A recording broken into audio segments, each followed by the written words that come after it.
Mike Pompeo ने मंगल को शाये होने वाली अपनी याददाश्त नेवर गिवन एन इंच में लिखा, मुझे नहीं लगता कि दुनिया पूरी तरह जानती है कि फरवरी में पाक भारत दुश्मनी जौहरी जंग के करीब पहुंची थी।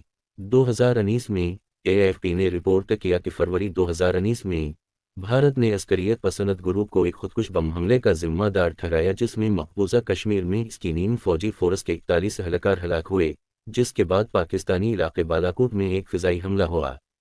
हमले शुरू किए जिसमें पाकिस्तान ने एक भारतीय लड़ाका तैयारा मार गिराया और पायलट को गिरफ्तार कर लिया। इसके जवाब में पाकिस्तान ने मुतनाज़िया वादी में हिंदुस्तानी फौजी अड्डों के करीब मरबूत फिजाई हमले किए, जिसके बाद पाक फिजाइया के लड़ाका तैयारे 29 मिग ने पाकिस्तानी फिजाई हदूद में दाखिल होने वाले भारतीय फिजाइया के तैयारे को मार गिराया। तैयारे को मार गिराने के बाद पायलट को गिरफ्तार कर लिया गया।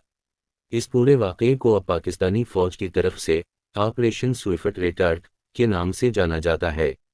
2018 से 2021 तक अमरीकी वज़ीर ख़ारिजा के तौर पर काम करने वाले माइक पोम्पियो की एक किताब का हवाला देते हुए रिपोर्ट में कहा गया कि वो सो रहे थे।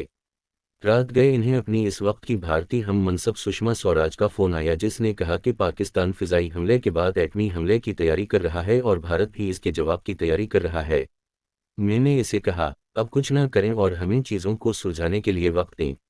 माइक पोम्पियो ने अपनी किताब में लिखा है कि ये वाक़या इस वक्त पेश आया जब वो 27 और फरवरी 28 को अमेरिका शुमाली कोरिया सरबराही इजलास के लिए हनोई में थे और इनकी टीम बुहरान को कम करने के लिए नई दिल्ली और इस्लामाबाद दोनों के साथ रात गए और हमें दोनों फ़रीक़ों को ये बावर कराने में चंद घंटे लगे कि कोई भी फ़रीक़ दूसरे के खिलाफ जौहरी जंग की तैयारी नहीं कर रहा है।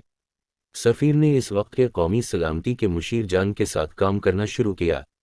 इन्होंने मज़ीद कहा कि जॉन बोल्टन ने कशीदगी को बढ़ने से रोकने के लिए पाकिस्तान के इस वक्त के army chief general Qamar Javed Bajwa से बात की जो कि डी फैक्टो लीडर थे।